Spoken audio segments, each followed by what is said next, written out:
Hi everyone, welcome back to my channel. We're doing a review of today. Guys, we've got 4 videos I'll be downloading today. Got some good news, guys. This is going to rewrite YRC 1/5 scale all about engines, especially low budget engines compared to the high end engines. So for years I've believed in this engine. Today proved a point that this engine's got all the power it needs to go against a high-end engine. This is my baby 71.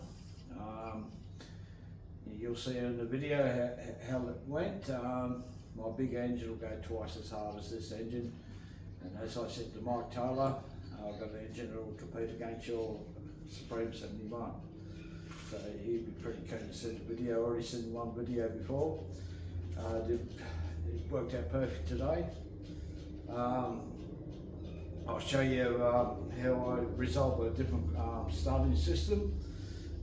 Yeah, and it worked well. Unbelievable. It actually fired up properly and everything. As I said in the video earlier today, what I did.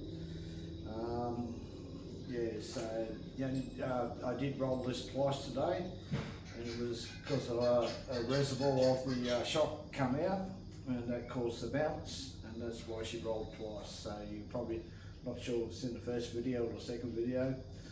I rolled it twice, and basically just the way it bounced and upset it. So guys, it worked out really good.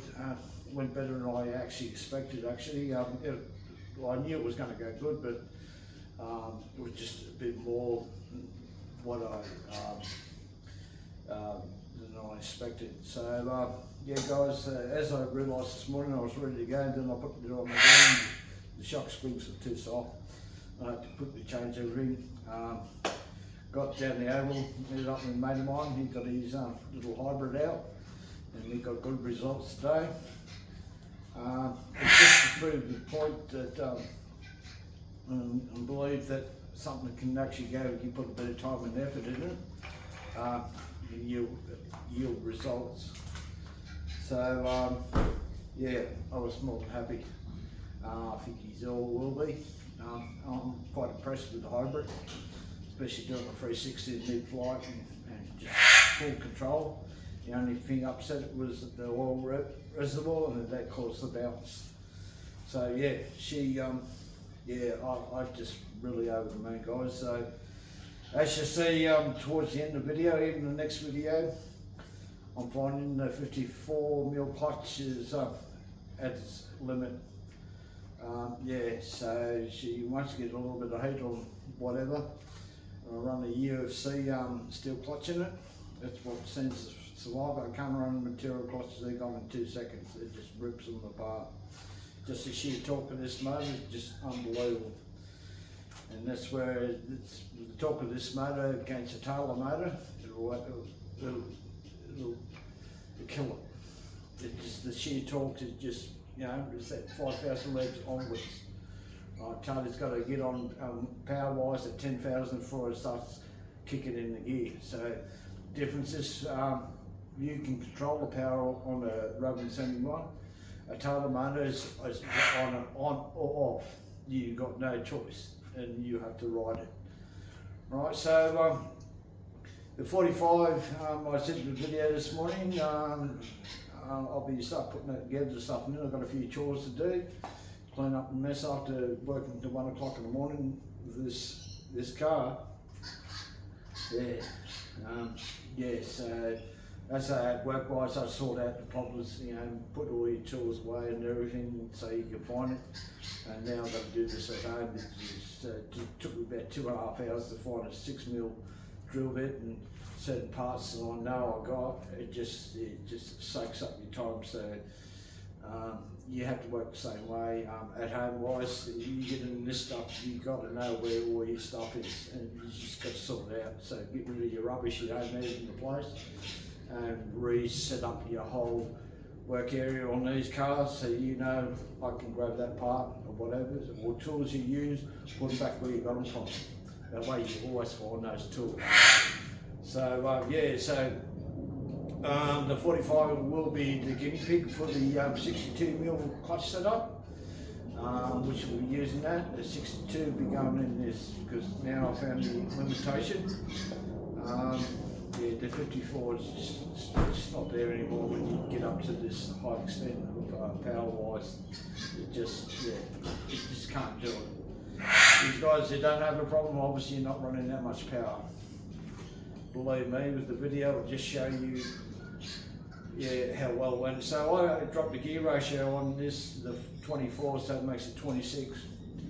So it's telling me, and I said to my mate, I seem to have a bit more RPM because I seem to have legs. And he said, no, well, I don't. Well, I had to put the tacho on and put the GPS on it, see what speed and all that. So I believe the pot does make a difference. It's making a difference on this. So I know where between the pipe I make and this pipe, this is the volume what I need. It works extremely well. I was quite surprised actually. I didn't even tune it out there.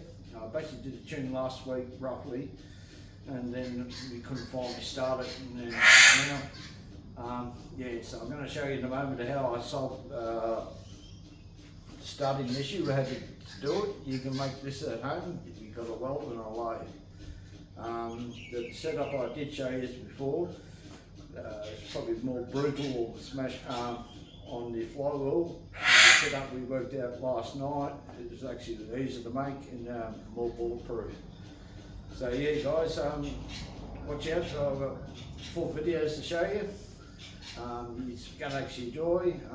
Some people are going to shock some people, just how well this really goes in the hybrid. So I know now, I've got to lower this down more. It's just a little bit higher in the air, but when she got on that back wheelie bar, she stayed on it. And yeah, okay, so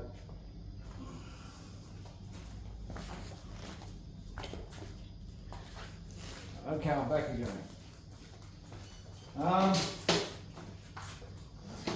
So I'll quickly show you how I done the starting setup. Okay, so what we end up doing, this is a flywheel. Okay, you're actually using the clutch remover tool and a flywheel removing tool. Okay, so we come up with the idea, right? On your claw, like your system, you will have what's it, 14mm or 13mm extension piece. Well, that's the piece you'd be using. What I did is end up drilling that out, put the extension piece that was on your paw, and I welded to this. Right, so I stuck it all in the vise and all that, then welded. So you put it on this. So I made the spacers up that go underneath there, right on either side, so they're both even. So, and on the ears, you'll have to shave a little bit on the corner, that corner to the other corner to get this on. And once you bolt it all up, so you use your, that's right, it has a 13mm nut extension, it's welded on. And as you see, I use a 13mm extension socket. Now I got my one-way bearing is the best and the bulletproof thing was out of a starter motor of a car or whatever.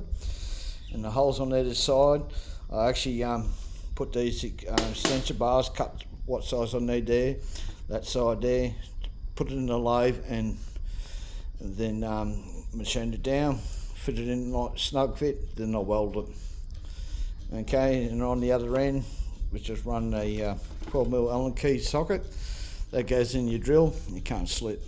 All right, guys. So that's how we got around this. Right, guys. It's been a long video.